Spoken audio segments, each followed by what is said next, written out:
வடிவு வடிவு கோயில் தோட்டத்துல பூந்து நீ பூ பறிச்சதுனால நாளைக்கு கோயில்ல பஞ்சாயத்து மரியாதையா வந்து சேர்றேன். இதுக்குன்னே பெரிய மரியாதை போயா. யோ நாட்டாம, நான் உனக்கு ஆளை வச்சுட்டு வந்தேன். நீங்க எல்லாம் எப்படியா உள்ள வந்தீங்க? கோட்டான் சத்தம் கேட்கலையே. கோட்டான் சத்தம் கோட்டான் கொட்டாய் விட்டுக்கிட்டு இருக்கும்போது நான் வந்தேன். நீ மரியாதையா வந்து சேருங்க. வந்து ஆமா தூங்கிட்டு இருந்தாளா? எல்லாம் உன்னாலதான் வந்தது எனக்கு. இன்னைக்கு ஊரு பஞ்சாயத்துன்னு தெரியும். இன்னும் அவளை காணும். எங்கடா அவன் தங்கச்சி? நீ போ வரேன்னு சொல்லிச்சு. பாத்தீங்களா ஐயா, ஒரு புடவை கட்டுன ஒரு பாவாடை கட்டின குட்டிக்கு இவ்வளவு திமிரா? வரட்டு கவனிக்கிறேன். சத்தம் போடாதீங்க, வடிவு வர்றான்.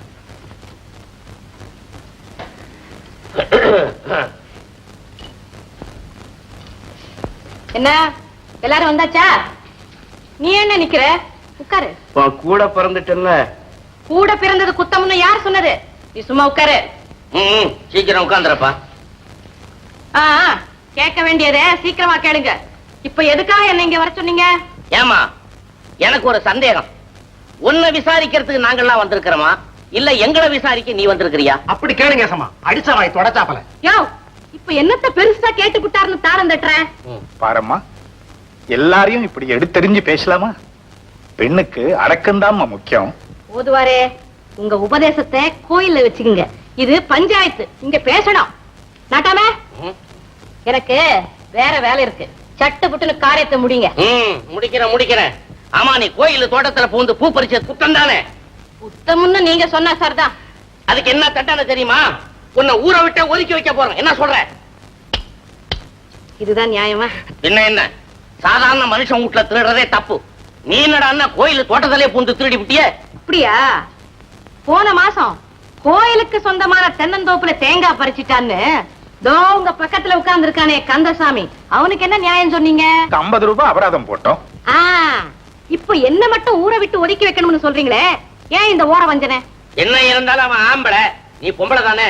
ஓஹோ, ஆம்பளைக்கு ஒரு நியாயம் பொம்பளைக்கு ஒரு நியாயம்னு பேசுறது இன்னும் நீங்க விடல போல இருக்கு. போது வரே, நீங்க கோயில் இருக்கிற ஆளு, நெஞ்சில கை வச்சு சொல்லுங்க, இந்த தீர்ப்பு உங்களுக்கு சம்மதம் தானே? சொல்லுங்க. ஆமாங்க, அந்த பொண்ணு கேக்குறதுலயும் ஒரு நியாயம் இருக்கு. நீங்களே சொல்லிடுங்க, என்ன அபராதம் போடலாம்? 50 ரூபாய் போடலாம். 50 ரூபாய் கேட்டுக்கிட்டியா? உனக்கு 50 ரூபாய் அபராதம். மாரியப்பா, இந்த பணத்தை கட்டுறா. அவரையும் கட்டணும். 10 நாள் தவணை கொடுங்க, நானே கட்டிடுறேன். 10 நாள்ல பணம் கொண்டாந்து கட்டல, ஊரை விட்டு ஓடி போகணும். யாரு? நீ ஏன் ஓடுற? அட போமா, போய் பணத்தை கொண்டாந்து கட்டு. சரிதான். உட்கார்ற. கேளுங்க ஐயா, நம்ம ஊருக்கு ஒரு ஆஸ்பத்திரி வேணும்னு அரசாங்கத்தை கேட்டோமா? நிறுத்துறா. இவன் ஆஸ்பத்திரி கட்டவல்ல இருமுவான் போல இருக்குது. அதனால அரசாங்கம் 30,000 ரூபாய் கொடுக்கறதா சொல்லிட்டாங்க. பாக்கி 20,000 ரூபாய் நம்ம கிராமத்துல வசூல் பண்ணி தீரணும். அதனால ஒரு குடும்பத்துக்கு 100 கொடுத்துட்டா கூடிய சீக்கிரம் நம்ம கிராமத்துல ஆஸ்பத்திரி வந்து நிக்கும். ஐயா, என்ன போல இல்லாதவங்க எப்படிங்க 100 ரூபாய் கொடுக்க முடியும்? ஆமாங்க. அப்போ ஓதுவாரும் குறுக்களும் சேர்ந்து 100 கொடுக்கட்டும். மத்தவங்க எல்லாம் குடும்பத்துக்கு 100 கண்டிப்பா கொடுத்து தீரணும். என்ன சொல்றீங்க? அப்ப சரி, நாளைக்கே நான் பட்டணத்துக்கு போய் ஒரு இன்ஜினியரை கூட்டிட்டு வந்து ஆஸ்பத்திரி கட்டுற வேலையை ஆரம்பிச்சு விட்டுறேன்.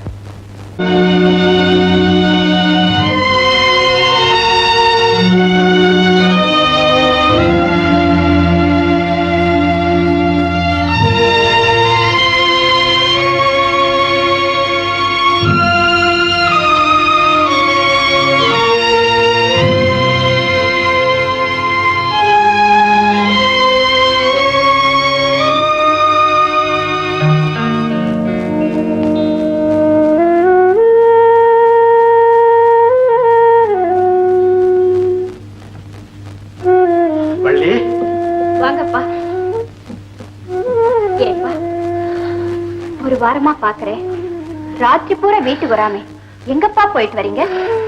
பகல் பொழுதுல கடவுளுக்கு செய்ய வேண்டிய கடமையும், ராத்திரி பொழுதுல மனுஷனுக்கு செய்ய வேண்டிய கடமையும் என் தோள்ல வந்து இறங்கிடுச்சம்மா. என்னப்பா சொல்றீங்க? ஆமாம்மா, நம்ம ஊர்ல ஆஸ்பத்திரி கட்டுறதுக்காக நமக்கு 50 ரூபாய் வரி போட்டாங்கல்ல? ஆமா. அதை கொடுக்காம இருந்தா நல்லா இருக்குமா? அதுக்காகத்தாம்மா இந்த ஒரு வாரமா நம்ம பண்ணையாரையா வயலுக்கு பாட்டு பாடிக்கிட்டே தண்ணி இறைச்சம்மா.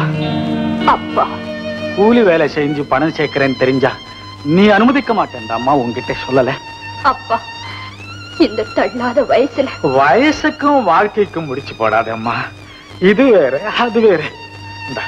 இந்த பணத்தை கொண்டுட்டு போய் நாட்டம்காரைய கிட்ட கொடுத்துட்டு போம்மா.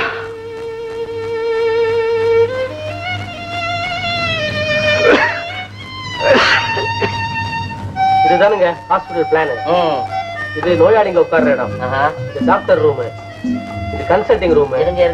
என்ன இவ்வளவு போட்டு வச்சிருக்கீங்க? யாரு உட்கார்றது? இவ்வளவு இல்லைங்க, இது பிளான். ஒரு அங்குலத்துக்கு 20 அடி. ஓஹோ, அப்படி கணக்கா? பேப்பர்ல போட்டுக்கிறது சின்ன சின்னதா இருக்குதா? என்னவோ தம்பி, இந்த வட்டாரத்துல ஒரு 10-15 கிராமம் இருக்குது, எங்கேயுமே ஆஸ்பத்திரி கிடையாது. இதுதான் முக்கியமான ஆஸ்பத்திரி எல்லாரும் சொல்லணும். அப்படி இருக்கணும். ஆமா. இதுல ஐயா, என்னமா அப்பா இந்த பணத்தை உங்ககிட்ட கொடுத்துட்டு வர சொன்னார். வேணாமா? எதுக்கு? ஓ, ஆஸ்பத்திரி கட்டுறது ஊர் வரி போட்டவன், அதுக்காகவா? கொண்ட கொண்ட கொண்ட கொண்ட கொண்ட கொண்ட. தம்பி, இந்த ஊர்ல ஓதுவார் ஒருத்தர் இருக்கிறாரு, ரொம்ப நல்ல மனுஷன், பல பேருக்கு ஓதி இருக்கிறார். அவருடைய மக பேரு வள்ளி, குனிஞ்ச தலை நிமிரதில்ல போங்க. அம்மா, இவர் இன்ஜினியரு, நம்ம ஊர்ல பெரிய ஆஸ்பத்திரி கட்ட வந்திருக்கிறாரு. பேரு கண்ணன். வணக்கம் பண்ணிக்கம்மா.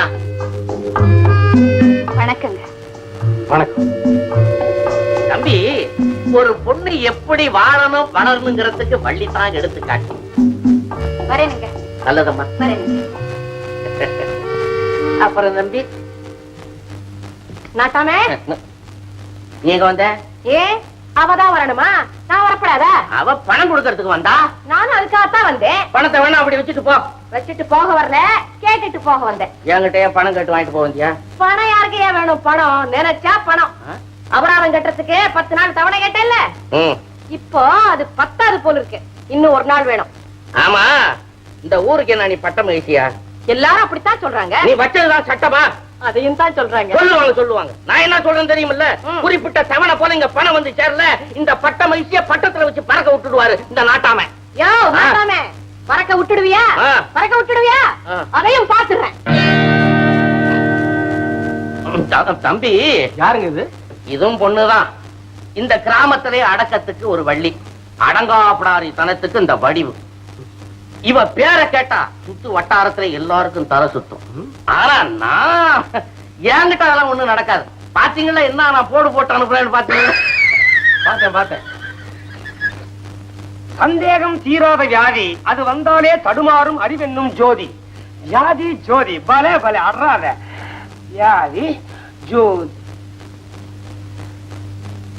கண்ணீரின் வெள்ளத்திலே துன்ப கடல் என்னும் பள்ளத்திலே, வெள்ளத்திலே பள்ளத்திலே, ஆஹா, அவனை விட இவன் பெட்டர் பொழைச்சுக்குவான்.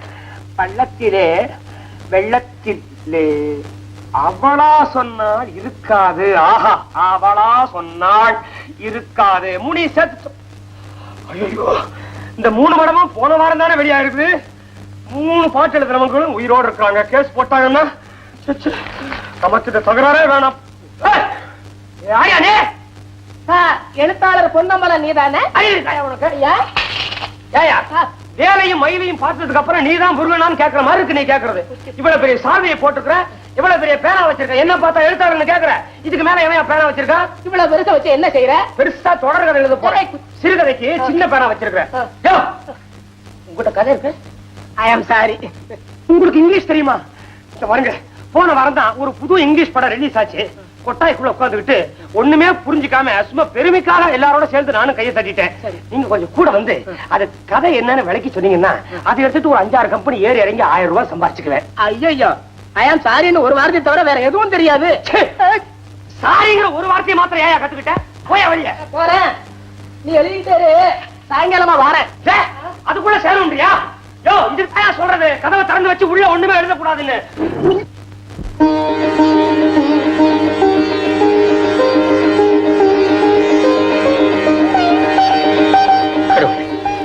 இன்னைக்கு நான் தொடங்குற வேலை வெற்றிகரமா முடியும்.